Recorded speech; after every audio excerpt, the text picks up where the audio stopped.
In this video, I will be talking about how females are represented within the thriller genre by looking into a couple of chosen films and talking about the conventions they use in relation to female representation and whether or not I have used, developed or subverted these conventions within my own thriller, Behind Closed Doors. Let's begin.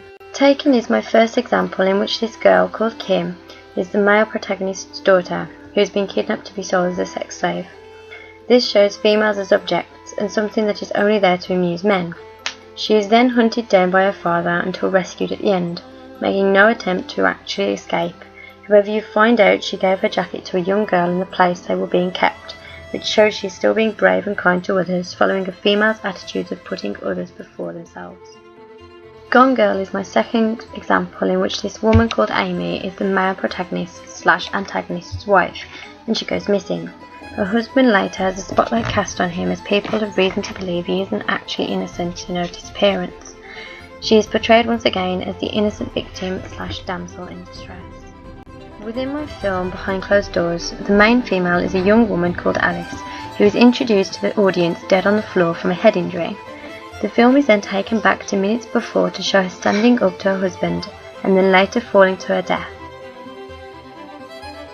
Both females are portrayed as damsels in distress who have been victimised by a male and have need to be either rescued or have justice done in their name/have the truth discovered.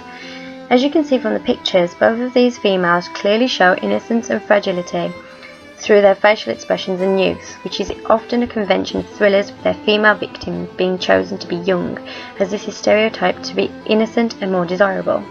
Their clothes are also that of innocent women, covered up and not very eye-catching, which links in with the idea that women aren't as important as males in the thriller genre, just something that drives the story onwards. I followed these conventions of the female being a victim through the murders of both the females in my film, Alice and Stacey. However, they are portrayed very differently from each other. Alice represents the two girls above, the typical young housewife or young girl who is vulnerable, overshadowed by her husband or by males in general, and then victimised as a result. Alice is dressed in a grey top and normal blue jeans and socks, all these keeping her covered up and the colours subduing her and making her look less important and adding to the fact that she isn't trying to be bold. This follows the conventions of the innocent female victim in thrillers because they too don't often wear promiscuous clothing or bold bright colours. An example of this character would be Jules from Cabin in the Woods, which is a horror thriller. She is incredibly promiscuous and is instantly one of the most dislikable females in the film, who is later a victim, one of the first to be killed off in fact, which is also a familiar convention. She follows the stereotypical promiscuous female look, blonde hair, smug smile and is in love with a tough guy. She often wears makeup and pays close attention to her look. As you can see from the picture, the clothes the girl is wearing are pink, which is thought to be a girly colour, and buttons are clearly undone quite far down on her top.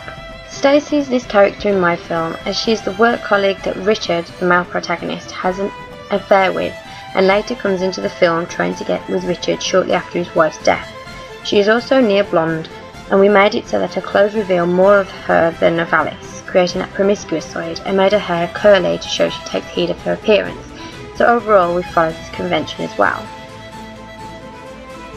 As well as following thriller conventions in female representation, I did slightly subvert the fact that the females are stereotyped as using words to fight their battles and their emotions, which is the common conventions of thrillers. The females use tears and verbal attacks to defend themselves against men, much like the girls from Taken and Gone Girl. In my film, Alice does show her anger through words, but she breaks the convention by making the first move of attack on Richard, my male protagonist, when she slaps him. Although slapping is associated with females, it's still an act of violence, which in thrillers the females aren't supposed to do. This subversion is supported by Enough, where the protagonist is a young housewife called Slim, who starts off as a fragile young woman who's being abused by her husband, in some cases in front of their child, and is so frightened and too weak to fight back. However, after many times of being beaten, she finally breaks and attacks back before running away and changing her identity, which leads her to learning self-defense and killing her husband at the end of the film, this getting rid of her innocence and vulnerability and switching the female and male roles around. Slim starts off with the stereotypical long flowing hair and necklaces with the housewife typical clothing with pastel colours, but then when she starts to fight back, she takes on the look of a man and dresses in black, which does start to show that Slimmer can only fight back if she tunes her mind into that of a male. Short hair, serious expression, dark clothes, etc., which does represent that females are still unable to fight back in a way.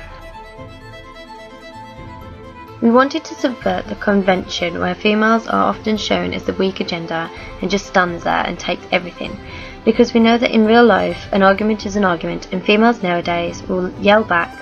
So we felt that using elements from Enough and making Alice have more boldness in her, despite her innocent appearance, really gave the film the edge by subverting the conventions.